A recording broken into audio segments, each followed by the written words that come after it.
네, 반갑습니다. 2024학년도 1학기 기말고사 대비 고주입의 퍼펙트 모의고사 2학년 과학 영역의 해설을 맡은 저는 한승민입니다. 여러분들 일단은 시험 치시느라 너무 고생 많으셨고요. 아무래도 시험 중간고사 쳐봤고 이제 슬슬 기말고사 대비를 하고 있는 상황에서 아직 조금은 낯설다, 과학 잘 모르겠다 하는 친구들도 있을 것 같고 이제는 조금 감 좀 잡은 것 같아요 라고 얘기하는 친구들도 있을 것 같아요. 시험을 치시면서 좀 쉬웠던 문제도 있었을 거고 어려웠던 문제도 있었을 거고 자기 수준이 어느 정도인지 파악하기에 되게 좋은 문항들로 구성이 되어 있었어요. 시험 범위에 해당하는 부분들은 조금 어려운 문제들 저랑 같이 한번 볼 거고요. 그 외의 문제들은 좀 스스로 보시기도 하고 아니면은 선생님들한테 여쭤보러 가셔도 상관없습니다. 그러니까 틀렸던 문제도 맞았던 문제도 꼭 다시 한번 복기해 보시고요. 특히 어려웠던 문항들 한 3문항 정도씩, 단원별로 3문항 정도씩 저랑 같이 확인해 보도록 할게요. 먼저 전기화자기 파트였는데요. 일단 여러분들이 느낄 때는 좀 익숙한 형태도 있었던 것 같고 되게 어려운 것도 있었던 것 같고 했을 것 같은데 저랑 그 어려웠던 문항들 조금 보도록 할게요. 제가 가져온 첫 번째 문제는 9번이고요. 9번에서는요, 뭐라고 얘기하고 있냐면요. 전압에 따른 전류를 나타낸 그래프입니다. 이에 대한 설명으로 옳은 것을 골라주세요. 라고 이야기를 하네요. 요런 그래프 형태를 보면요, 우리가 항상 생각해줘야 되는 거는 기울기가 뭘 의미하는가를 좀 생각을 해주시는 게 좋을 것 같아요. 기울기를 보게 되면 전압 분의 전류로 나타나고 있고요. 우리 오음의 법칙을 알고 있기 때문에 이 기울기가 무엇을 의미하는가를 생각해 보면은 저항에 반비례합니다 라고 이야기할 수 있겠죠. 저항분의 1이에요. 저항의 역수입니다 라고 이야기할 수 있을 것 같아요. 그러면은 일단은 그냥 그래프 보면서 생각할 때 기울기가 큰 놈이 저항이 작구나, 저항의 대소관계를 비교하면 기울기가 작은 C가 가장 저항이 크겠구나 라고 이야기할 수 있었을 거고요. 그리고 오음의 법칙에 의해서 저항은 전류에 반비례하고 전압에 비례합니다 라는 사실을 알고 있기 때문에 각각의 친구들의 저항값도 알 수 있을 것 같아요. 구해볼게요. 전류가 4A일 때 전압이 10V이기 때문에 A는 2분의 5옴, 그러니까 2.5옴의 저항을 가지고 있는 도선이네요. B의 경우에는 4A일 때 20V이기 때문에 4분의 20 하면은 5옴짜리 저항을 가지는 도선일 거고요. C의 경우에는 2A일 때 20V거든요. 2분의 20 하면은 10옴짜리의 저항을 가지고 있는 도선이가 이렇게 얘기할 수 있겠다. 그러면은 저항값도 다 구했으니까 한번 봅시다. 기억. 저항 A의 전기 저항은 0.4옴이다. 아니었죠? 2.5옴이었습니다. 저 0.4옴 어떻게 나왔냐? 그냥 전압분의 전류하면 0.4옴 나오죠. 오음의 법칙이 뭔지 정확하게 알고 있고 그걸 통해서 저항을 구할 수 있어야지 풀 수 있을 것 같아요.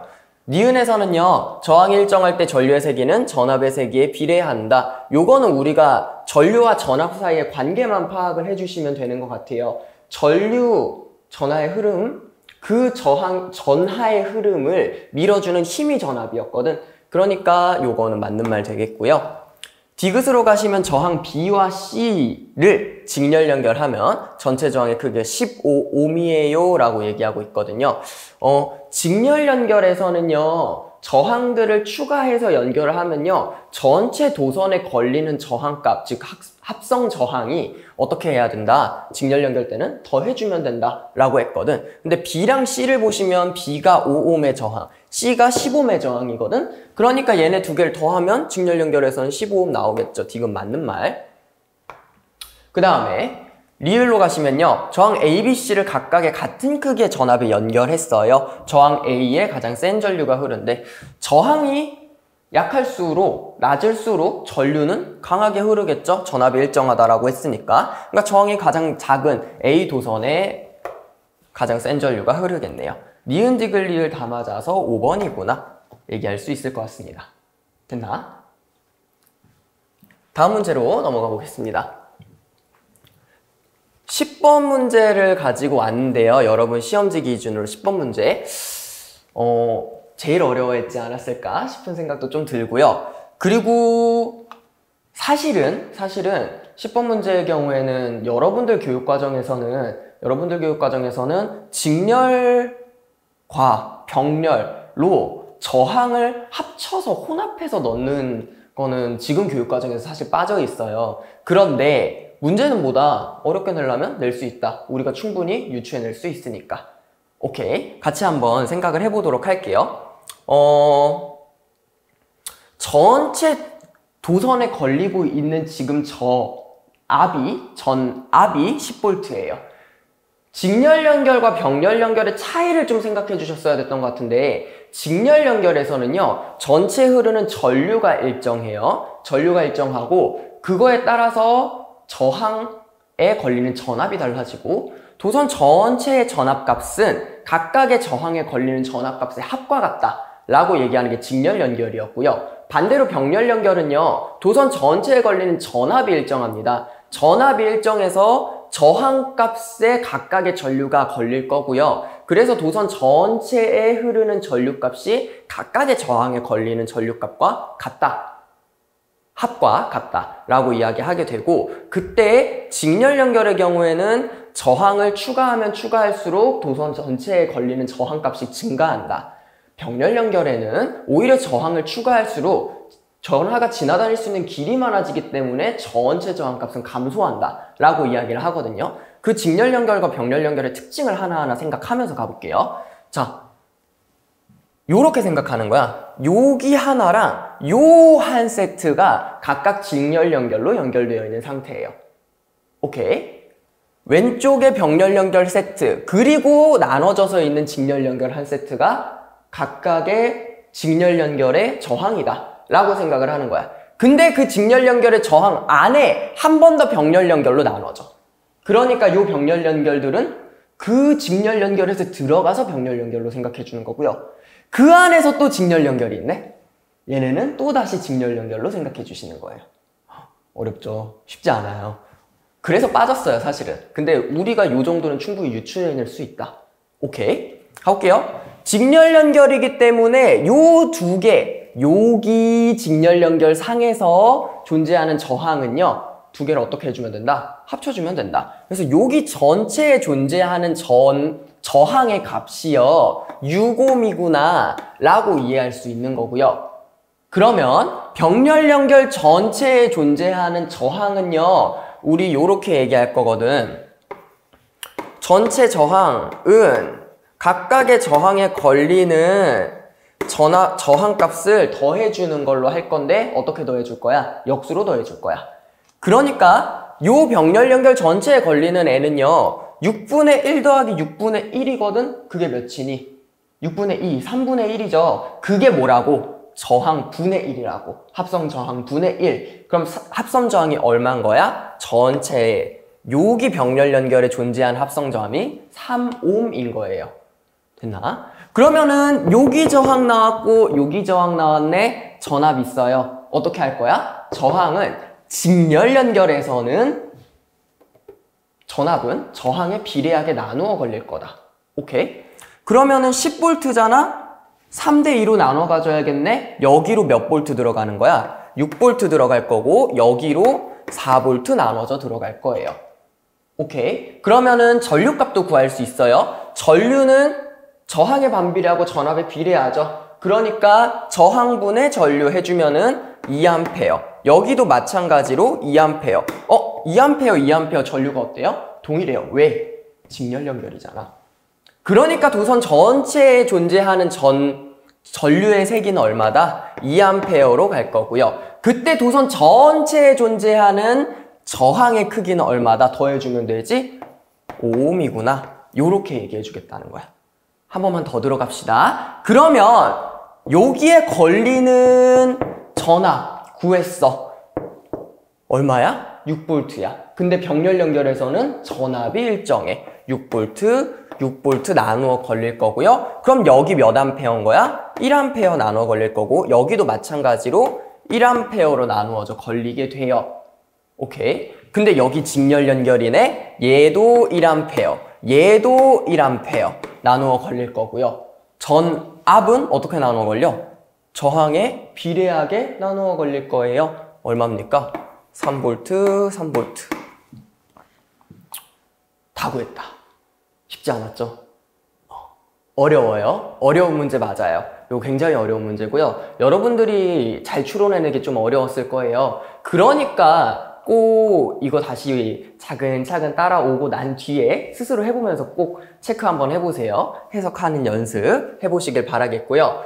그랬을 때 나보고 물어봤던 건 뭐였냐면요. 가에 걸리는 누구 물어봤니? 전압 물어봤고요. 나에 걸리는 전류 물어봤어.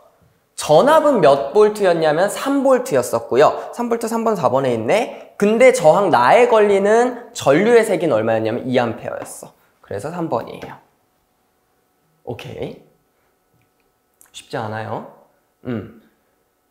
이거 말고도 간단하게 나왔던 직렬 연결, 병렬 연결 도서원 문제 있었을 거예요. 그 친구들은 네, 스무스하게 풀어내실 수 있으셔야 할 것 같고요. 요 정도는 사실 난이도가 어려운 편이었었기 때문에 지금 저랑 같이 보면서 혹시 틀리셨다면 다시 한번 복습해 보시고요. 맞았다! 오, 칭찬해 드릴게요. 잘했어요. 넘어가 볼게요. 다음은요, 13번 문제를 가지고 왔는데요. 2단원에서 마지막 문제였었고요. 13번을 가져온 이유는 딱 하나예요. 우리한테 무조건 나올 거기 때문에. 다른 아이들도 굉장히 주요하지만 여러분들이 전류에만 좀 집중하다 보면 자기력에 대해서 좀 까먹어요. 자기장 파트에 대해서 까먹지 않게 하기 위해서 한번 가지고 와봤고요. 자기장 안에서 전류가 받는 힘 알아보겠다 라고 얘기하고 있어. 자기력 알아보겠대요. 장치를 보니까 플러스 쪽으로 연결이 돼서 오른쪽에서 플러스가 들어갈 거고요. 왼쪽에서 마이너스 극이 존재하겠다. 그러면 우린 요 생각을 할 수가 있겠네. 아, 전류의 방향은 어디다? 플러스에서 마이너스 쪽으로 전류의 방향이 잡힐 거다. 오케이. 그때 자기장의 방향은 어디서 어디냐면 N극에서 S극인데 N극이 지금 위쪽이거든요. 위쪽에서 아래쪽으로 자기장이 형성이 될 거예요. 그럼 우리가 해줘야 되는 거 딱 하나죠? 뭡니까? 손 쫙 펴주셔야 되죠? 엄지손가락이 전류의 방향, 내 손가락이 자기장의 방향이라고 할 때 어디가? 손바닥으로 수직으로 튀어나오는 부분이 그때 도선이 받는 힘의 방향. 그러니까 우리 이렇게 해줘야 되지. 이렇게 어디로 나와? 앞쪽으로 나오네. 아, 알루미늄 막대는 앞쪽으로 튀어나올 것이다 라고 확인해 주실 수 있을 것 같고요. 옳지 않은 거 골라달라고 얘기하고 있거든. 전류의 세기가 셀수록 큰 힘을 받는다. 자기력의 세기는 전류의 세기와 비례합니다. 또 뭐랑 비례했더라? 내가 쓰고 있는 자석의 세기, 요거랑 비례한다라는 거 알 수 있고요. 그러니까 자석의 자기력이 셀수록 큰 힘을 받는다. 맞는 말이죠. 알루미늄 막대는 말굽자석의 바깥쪽으로 힘을 받게 되는 거 방금 체크해줬고요. 말굽자석의 N극과 S극을 바꾸면 모두 도선은 안쪽으로 힘을 받는다. 자석의 극을 바꾸게 되면은 힘을 받는 방향이 반대로 뒤집힌다라는 거 우리 알고 있죠? 요거 맞는 말. 극과 방향을, 자석의 극과 전류의 방향을 모두 바꿔버리면 도선은 안쪽으로 힘을 받는다. 극도 바꾸고 전류의 방향도 바꿔버리면요. 힘의 방향이 한번 뒤집혔다가 다시 들어오거든? 그러면 어때? 전체 힘의 방향은 일정해요. 변하지 않을 겁니다. 바깥쪽으로 힘을 받을 겁니다. 이렇게 이야기해 줄 수 있어요. 됐죠? 2단원에서 조금 핵심적인 애들 그리고 좀 어려웠던 애들 위주로 2단원에서 이야기를 해봤어요. 2단원은 여러분들이 아무래도 내용도 좀 어렵기도 하고 문제들도 어렵기도 하고 그렇다 보니까 여러분들이 해주셔야 되는 건 딱 요거예요. 개념을 일단 명확하게 알고 문제풀이와 개념 간의 연결고리를 계속 찾으셔야 돼요. 그냥 단순히 외우고 오메 법칙 식이라고 했으니까 요렇게 하고 이거 아니고 개념과 문제풀이 간의 연결점을 계속 찾아서 아 요래서 요렇게 되는구나 이래서 이렇게 풀리는구나 체크해 주셔야 되고요. 그리고 하나 더 전기 쪽에만 너무 집중하지 말자. 자기장 파트도 신경을 씁시다. 우리 자기장에서 손 두 개만 기억하면 됐거든. 전류의 방향, 자기장의 방향. 코일이라면 전류의 방향, 자기장의 방향. 그리고 방금 했던 거 전류의 방향, 자기장의 방향, 힘의 방향. 요것만 잘 기억해 주셔도 대부분은 먹고 들어가니까요. 이런 것들 잘 체크해 주시면 좋을 것 같아요. 2단원 여기까지 진행하도록 하겠습니다. 이어서 3단원 진행해 볼게요. 태양계 파트 같은 경우에는 사실 굉장히 어렵다 이런 파트가 아니죠. 우리가 그냥 다 알고 소위 말해 암기만 하고 있으면 별로 어려운 파트는 아니었을 거라고 생각을 해요. 그 중에서도 좀 핵심적인 문항들 위주로 3개 가져와서 저랑 같이 풀어볼게요. 첫 번째는요, 14번. 여러분들 시험지에서 14번 문제 가지고 왔는데요. 지구의 모형의 크기를 측정하는 방법이래. 에라토스테네스라고 하는 아저씨가 지구 사이즈를 측정을 하죠. 그 사이즈를 측정하는 방법에 대해서는 우리가 반드시 알아주셔야 된다. 그리고 제가 문항으로 가져오진 않았지만 15번이었죠? 15번에 있었던 달의 사이즈 측정하는 문제, 이거 비례식 반드시 세우실 수 있으셔야 하거든요. 단순히 외우는 거 아니에요. 원리를 명확하게 이해하고 비례식을 만들어서 해결하시는 거예요. 알겠죠? 요거 같은 경우에는 에라토스테네스가 실제로 한 거랑 비슷한 것 같네요. 비례식 한 번만 세워볼게요. 뭐라고 얘기하냐면 평행하게 들어오는 햇빛이 있을 때 알렉산드리아에다 세워놨던 막대기 끝과 그때 생긴 그림자 끝이 이루는 요 각도가 평행선의 성질에 의해서 엇각으로 들어가면 지구 중심과 요 두 위치가 이루는 각도가 같다. 지구 중심으로 들어갔을 때 같다라고 이야기를 하게 되기 때문에 7.2도일 때요. 몇 킬로미터였냐면 925km였어. 근데 비례식으로 360도가 되면 얼마가 될까? 2파이 r이래. 그게 지구 둘레일 거야 라고 하는 원의 성질까지 활용을 했죠. 계산하시면 되는데요.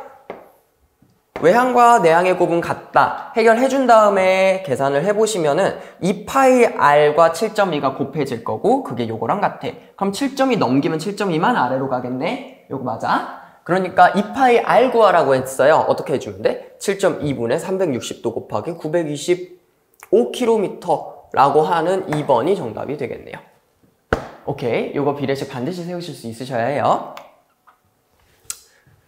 그 다음에 20번 가겠습니다. 20번 같은 경우에는요, 문제 뭐라고 나와 있냐면 해가 진 직후에 서쪽 하늘의 별자리를 봤대. 현재 태양을 고정시켜 놓은 상황에서 별자리의 움직임을 봤거든요. 요거 뭐 보고 싶다는 거냐면 별의 연주 운동을 확인해 보고 싶다라는 거예요.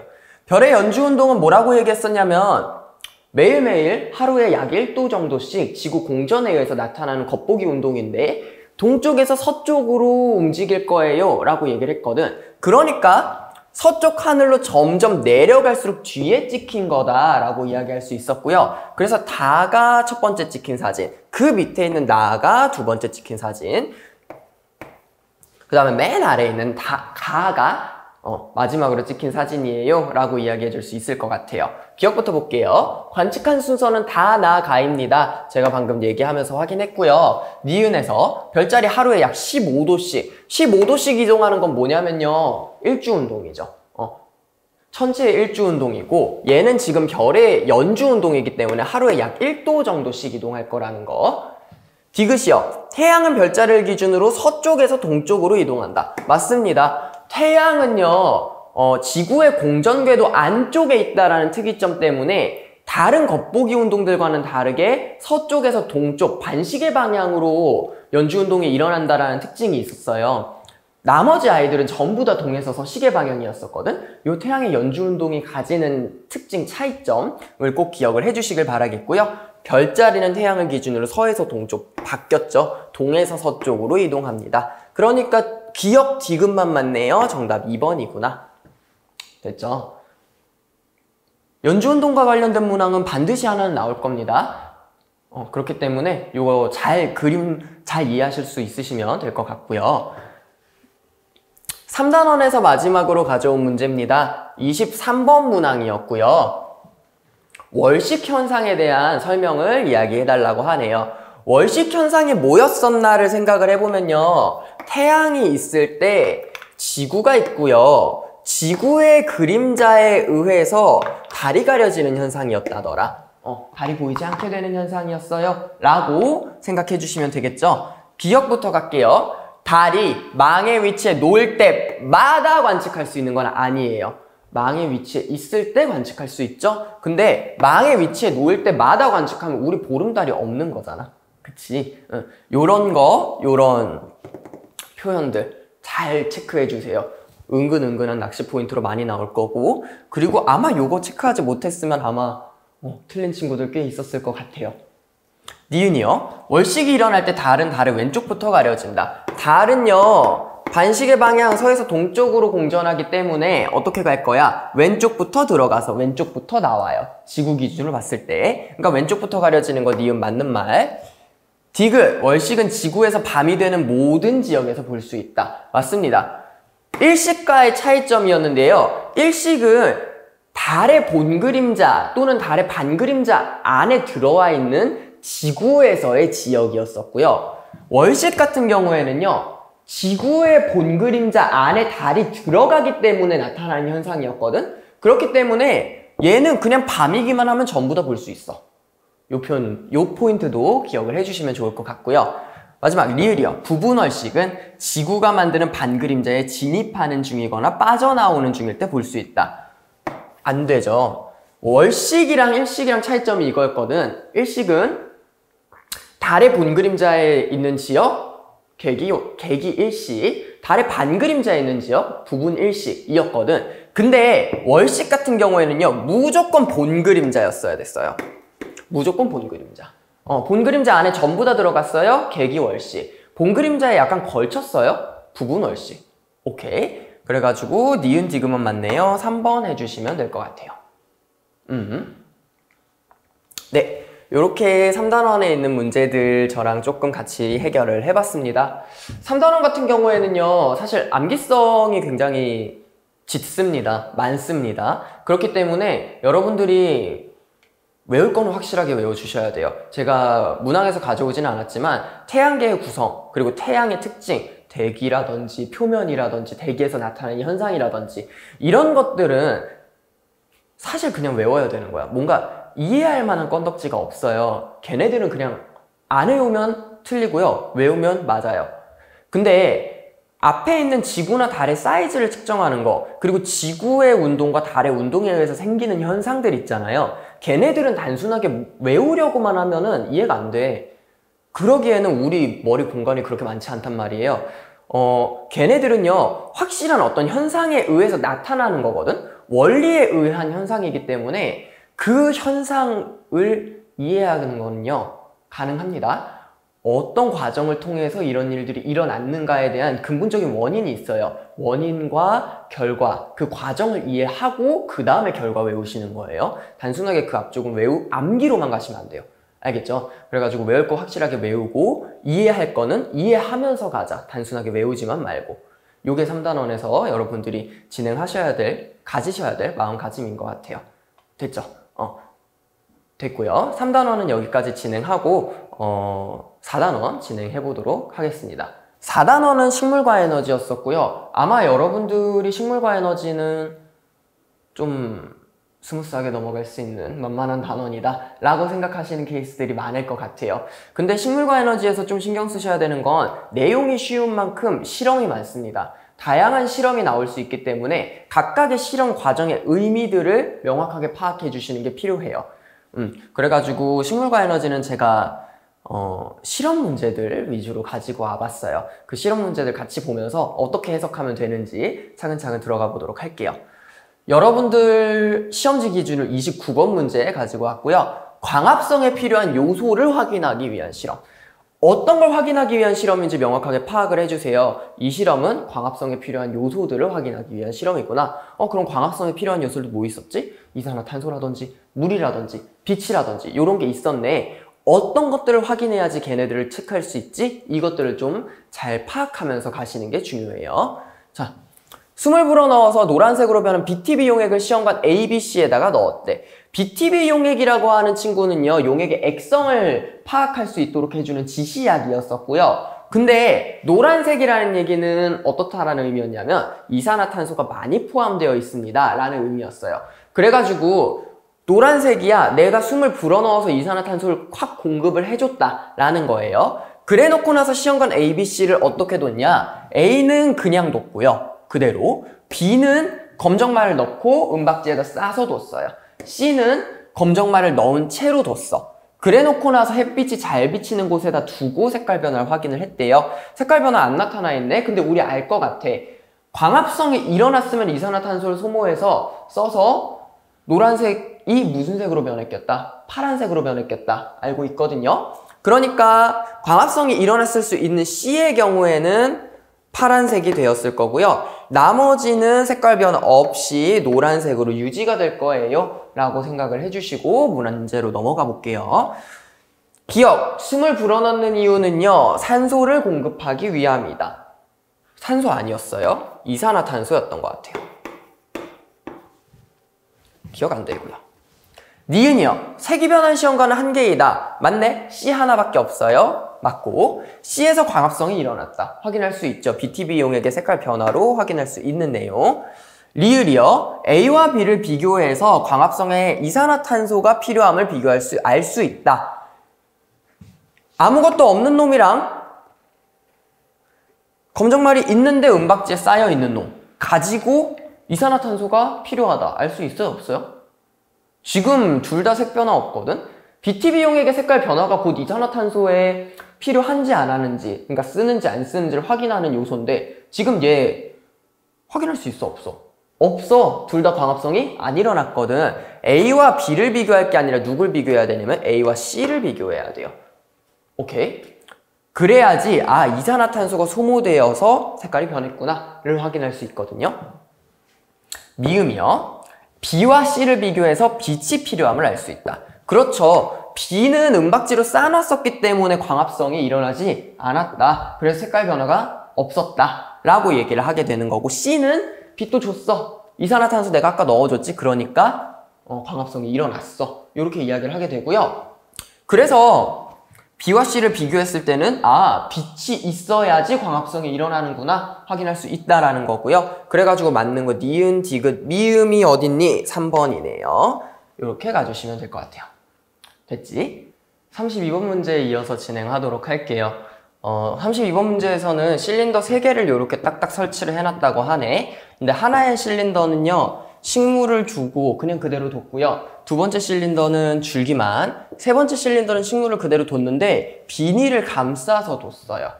자, 요래 놓고 햇빛이 잘 비치는 데다가 뒀대요. 변화를 확인해 봅시다. 일단은 우리 요 실험 알고 있거든요. 요 실험 무슨 실험이니? 증산작용을 확인하기 위한 실험이죠. 요거 잘못됐네. 증산작용을 확인하기 위한 실험이네요. 그 다음에 니은이요. 실린더에 남아있는 물의 양을 물어보네요. 남아있는 물의 양은요, 다르게 얘기하면 뭐냐면 물의 양이 적을수록 어떤 일이 잘 일어났다? 증산작용이 매우 잘 일어났다 라는 의미로 받아들이면 됐거든요. 그렇기 때문에 당연히 잎이 잘 붙어있는 증산작용이 잘 일어날 A가 물의 양이 가장 적을 거고요. 그 다음에 잎이 없는, 그래서 기공이 없어서 증산작용이 일어날 수 없는 B가 물이 제일 많겠네. 남아있는 물의 양은 A가 가장 적고 B가 제일 많습니다. 이야기할 수 있을 것 같아요. 디귿이요. C의 비닐주머니 안에 물방울이 맺히는 까닭은 증산작용이 일어나서예요. 맞거든요. 액체 상태의 물이 빠져나왔기 때문이다. 빠져나오는 형태는 무슨 상태? 수증기, 기체 상태죠. 식물체 내의 액체 상태로 존재하던 물이요, 증산작용을 통해서 빠져나올 때는 수증기의 형태로 빠져나오게 되거든요. 그렇기 때문에 액체 상태가 잘못된 말. 리을로 가봅시다. 기름을 떨어뜨리는 까닭은 물의 자연 증발을 막기 위해서이다. 맞는 말이에요. 증산작용에 의한 물의 감소만 확인하고 싶어요. 그런데 지금 얘는 어떻게 돼 있냐? 만약에 기름을 두지 않는다면 물이 자연적으로 증발해버릴 거야. 증산작용만으로 물이 줄어들었다라고 이야기할 수 없기 때문에 물의 자연 증발을 막아버릴 거다.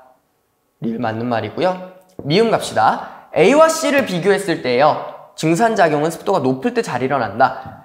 A는요, 증산작용이 활활활 잘 일어날 건데 C의 경우에는요, 어느 정도 일어나다가 비닐주머니 안에 물방울이 맺히고 더 진행되지 않아요. 왜? 주변의 습도가 너무 높아서 증산작용이 안 일어나. 즉 증산작용은 습도가 낮을 때 잘 일어난다는 걸 알 수 있어요.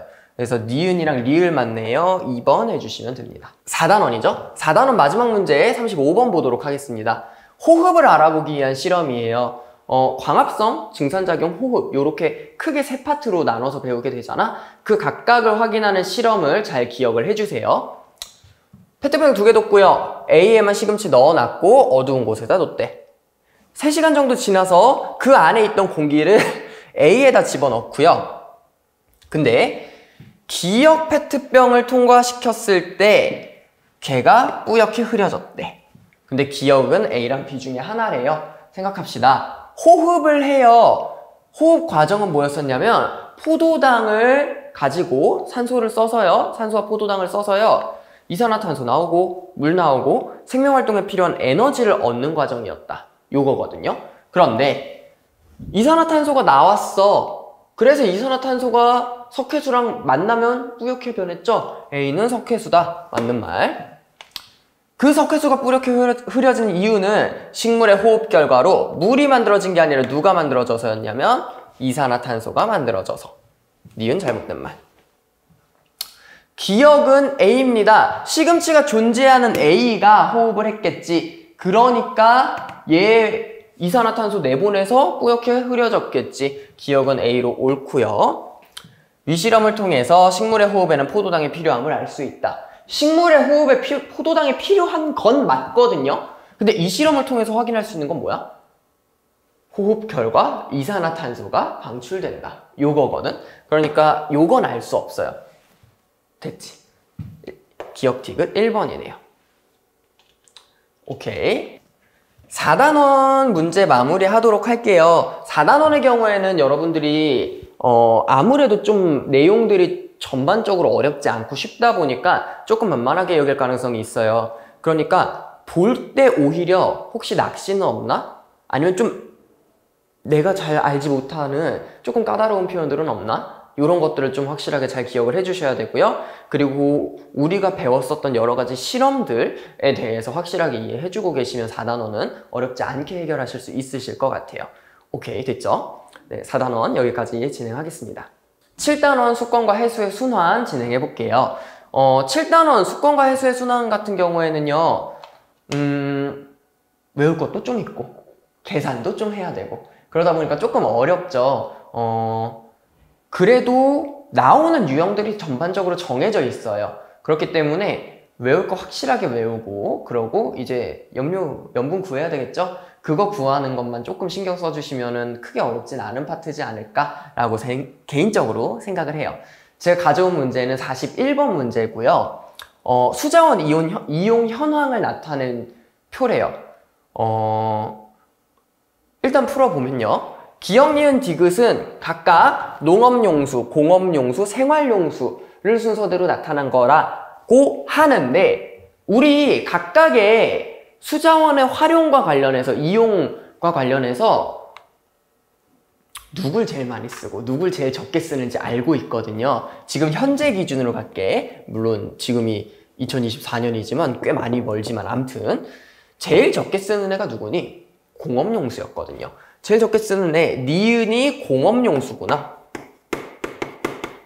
반대로 제일 많이 쓰는 애가 누구였었냐면 농업용수였어요. 제일 많이 쓰는 애 누구지? 디귿이 농업용수구나. 그럼 자연스럽게 기역이 누가 되겠다? 생활용수가 되겠다.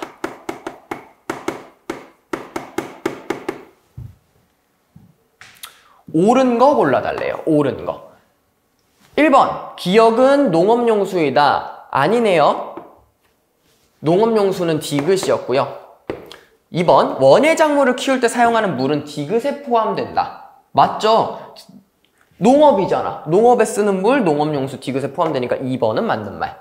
그쵸? 정답 2번이었고요. 밑에 내려가서 더 볼게요. 수자원의 이용량은 연간 강수량과 같다. 그럴 리가 없죠. 강수량이랑 무슨 상관이야. 그치? 4번 유지용수는 생활용수에 포함된다. 포함 안 되죠? 우리 수자원 이용 크게 4개로 나눴었거든. 내가 생활하는 데 쓰는 생활용수, 공업 현장에서 쓰는, 산업 현장에서 쓰는 공업용수, 농업에 쓰는 농업용수, 그리고 하천이나 강에 유지를 위해서 기본적인 흐를 수 있도록 하는 걸 위해서 쓰는 유지용수 요런 게 있었다더라. 그래가지고 걔네들 따로따로 생각해 주셔야 돼요. 5번 공업용수의 이용 비율은 점차 증가하고 있다. 얘들아 공업용수 지금 이용량은 증가하고 있거든? 이용량은? 근데 비율을 보시면요 제가 완벽하게 계산하지는 않을게요. 요거는 산수잖아. 형태만 한번 보세요. 전체 중에서 4.1이야. 한 10% 조금 안 되는 정도네요. 1965년에는. 근데 여기로 가면서는 어떻게 되냐면 좀 오히려 줄어들어. 맞죠? 5% 정도로 줄어들어요. 얘보다 훨씬 더 많이 줄어들죠? 비율은 여긴 또 한 10% 정도 됐다가 여기는 10%보다 안 돼. 그쵸? 비율이 점차 증가하고 있다라고 얘기하기엔 조금 어려운 것 같아요. 이 문제 가져온 이유는요 여러분들이 이쪽 파트를 좀 만만하게 생각할 수 있어서 가지고 와봤어요. 수자원 같은 경우에는 아무래도 좀 무난하게 나오는 케이스들이 많을 건데 여러분들한테 요 각각의 이용 비율 같은 거 체크하게 해서 좀 나보고 추론해라 라는 식으로 낼 수도 있고 양, 비율, 예시 이런 식으로 얘기할 수 있기 때문에 좀 신경 써서 한번 봐주세요. 어렵진 않지만 요 정도까지도 낼 수 있네요. 46번 진행해 보도록 하겠습니다. 46번에서는요 여러 종류의 해수를 던져놓고 저보고 염분 비교해 달래요.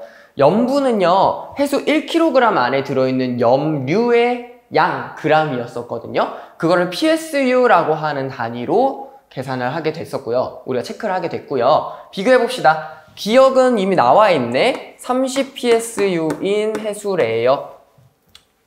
니은이요 5kg에 175g이 들어있대. 5kg 안에 175g의 해수가 들어있다면 1kg에는 얼마가 있겠는가?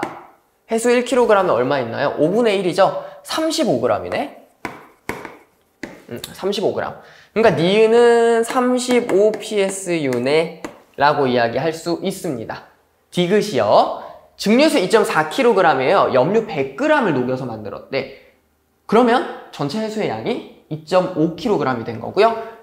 2.5kg일 때 염류가 100g 들어있어요.